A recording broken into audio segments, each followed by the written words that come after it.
How's it going, everybody? It's your boy Papi Wolf. And today we're gonna be reviewing episode 183 of the Boruto anime, and I have to say, there's a lot of cool stuff that happens today. Now, this isn't as cool as an last episode, I would say, but it feels like a continuation of the same lesson, and that's just I would say like just having Boruto learn that scientific weapons, scientific ninja tools are not they're not a horrible thing, but don't rely on them too much, And I feel like he kind of learns that lesson. But regardless of all that, let's jump right into the episode. So the episode starts with Kara meeting, and already like we see Delta walking in, with her fan serviceness, and we see Code just sitting there, just chillaxing, and they just they're talking, they're shooting the shit, and Amato breaks in and lets know like, yo, so yeah, Victor's dead, the vessel's still missing. And they're like, the Victor's dead. Who killed Victor? And like caution Koji. And they're like, oh, okay. Like, y'all should have told me. I would have done it, but I guess whatever. And so Kara's out here, and they came in to get. They're coming together for a reason, and it explains it later. But we continue with the episode. Boruto gets there with the whole group, and they finally deliver Katsuke. And Katsuke is there, and he meets with one of his I would say pupils or like kohais or something, a junior to his work basically. And so the person that they're working on different stuff, and that happens to be the same place that Sumire is in. So we see Sumire again, so that's pretty cool. I mean, she definitely sounds just like Hinata. She's like, Barata-kun. So it was cute to see that she come together. It's also awesome to see New again, and it's cool that they're kind of like doing new stuff. And I wouldn't be surprised if eventually, when she figures out how to use New to his full capacity, that she'll do a cool thing where like New becomes like her summon, or her like something cool with it, where maybe she can learn a sage mode for some. I don't even know. I feel like I'm speculating a lot, but again, it was cool. And it's kind of like I hope this is only for 2 episodes. It feels like the lesson's wrapped up, but Boruto still has like his own grievances about scientific ninja tools, and they show us flash grenades, and they show us like these cool like punching bag thing, like these oven, and like these new clothes or new ninja gear that they can wear, that they can climb on stuff without having to expel chakra. So now they can like save chakra, and I guess that's cool because they make a good point. Like you don't have to exhaust yourself with chakra having to do stuff like this. If you already can do it, it leaves more chakra for you in battle. So I guess there's the benefit of ninja tools is it can decrease your you don't have to spend chakra doing everything. You can just focus on battle. So I mean, I see that's where it should have been, honestly, but having it win battles for you is kind of like it's whatever. Anyway, like it's pretty cool. Like I kind of I thought it was a little annoying how Baruto was just so dismissive, like off the bat, especially since last episode with Ao. He was very like, okay, I can kind of see where you're coming from. Like he shouldn't have been knocking it too much, but eventually he does have fun. But I kind of wish he would have came into this episode with an open mind, kind of like how he left it. So he would have been so mopey and so like annoying this episode, just in my opinion. But it's cool because we see how fun he's having, and he kind of gets a little hang of it. And then we see the cool chakra lightsaber that they give him, and they still need to tweak that because it's sucking way too much chakra out of him. But I thought that was dope. I was like, oh, cool, he gets like a lightsaber. Dude, like Boruto with a lightsaber? What is this, Star Wars? But continuing on with the references, right after Boruto gets a call from Naruto, we see that we shift back to the car organization, and both Code and Delta are getting themselves like fixed up. And I really didn't notice it to now, but God, does this feel exactly like the Android saga from Dragonball Z? Like you got these two characters that are very mouthy, very what's the word I'm looking for? They just have a lot of character to them. They're very catty with each other. It almost feels like they argue like siblings. Like Delta's like, wow, I expected two at least inner members to die, and then fucking Code is like, wow, well, I would have done it. And she's like, like, dang, you don't know about this? And he's like, oh, well, I don't know about this, only because he's probably doing like, they're like playing for attention, or they're playing like against each other.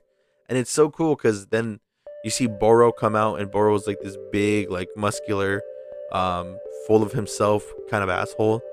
And he even has one thing I like about these three characters, they have so much personality. They have more, like Deepa was cool. He was like very like Hisoka kind of style, but these three are just differently. Like they have so different character development. Like you have um Code, who's just very smug, and you can see his hurt a little bit about the whole Jigen thing. Boros is like just this overconfident, laughing. Like it's just cool to see them all have character, but these three feel like Android 16, 17, and 18. It's weird. Amato feels like Dr. Gero, sort of. I don't. I'm getting very big Android Saga like vibes from these characters, and we know Kishimoto's a big fan, but yeah, I know Kishimoto does like the overhead, like the control of the story and stuff, so to a degree. But this was whose manga was this? There was the I don't know. It just seems like this stuff was very Android Saga inspired, and I feel like I'm not the only one. But so we continue. They're kind of sussing who's the actual rat, and it could be anybody. You know, Delta feels like it's Code. Code feels like it's Boros, and they kind of put the shift of blame on him. A lot of people think it's Kashin Koji, but the one person I'm surprised they weren't suspecting was Amato, and that trips me out because it's like, wow, you guys suspected everyone but Amato, and he's like the smartest one. Like he's the one who's working on your guys' bodies. Like you guys have enhancements and limbs and stuff because of this man. Like you should be sussing him. That's just me. That's just a little thing I was having with this episode. Um, what else did we see? Yeah, so we go back to Boruto, and he talks to Naruto. Naruto's like, Mogino and Konohamaru have not like gotten back to us in the mission yet, so we're gonna kind of need you to investigate, abort your scientific tool mission, and go search for them. So I'm guessing next episode we're gonna see Kuwaki, which I really do hope, because I like, after seeing that trailer, like it seems like the next episode is gonna be that. But who knows? Maybe they'll blue ball us again. Then the episode ends, and a lot of suspicious things are going. Jigen's still trying to find out who like sabotages the vessel. We do know for a fact that Kashin Koji's on the mission to look for the vessel, and Amato's really quick to be like, no, just let Kashin Koji do it. So maybe he gave like the wrong information to Kashin Koji or something. I'm not sure, but Jigen looks a little like irritated, and Code is watching from the background. Like he's trying to get information out. So I don't know if this is meaning like he's tied to like the reason why the vessel's gone, but part of me, like, it just seems too like on the nose. I feel like he's like just trying to find a way to get more information so he could use it for his own gain, because I feel like he wants the vessel. What else did we see? And that's basically the episode. That's really it. It was cool. Wasn't the best. It was just we had a little fun stuff like Sarada versus Mitsuki and Boruto, and how she used the flash bomb to beat them. But it was also pretty cool to see how Sarada was able to keep up with both her teammates, and how she was able to dominate. It does show that, like, out of like, you know, she is Sasuke's daughter, like she's probably the strongest one on the team. And like it's cool because it's funny, because you would think like being Sakura's daughter she'd be the weakest member, but she got her hands. She definitely handled both Mitsuki and Boruto, and that's not an easy feat. So if anyone should have been tuning, or should be promoted to tuning at this point, I feel like it's Sarada. I really do. She's like learning chakra control, and she's got a better hold of it. And I think once she does it, she'll definitely be beyond tuning level, because Boruto's at tuning level, and with his work on chakra yeah, I think he does have decent chakra control, and his like innovative mind. Like he's definitely like high tuning, maybe Jonin. I'm not positive, but yeah, this episode there's a lot too much to it. It was a lot of bunch of like fun stuff, but it feels like it's a big build up episode. I feel like it should be built up for the next episode, but if it isn't, I'm gonna be sad. But I'll be okay, because at least the next episode will be like leading me closer to seeing Kuwaki. He's one of my favorite characters, guys. Like the second I saw him, I was like, bro, this guy's fucking dope. And it's not because he just looks cool.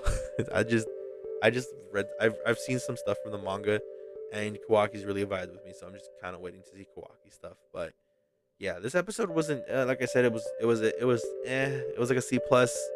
I enjoyed it. It wasn't a bad episode, but it wasn't the best. It was kind of like I could live without watching this.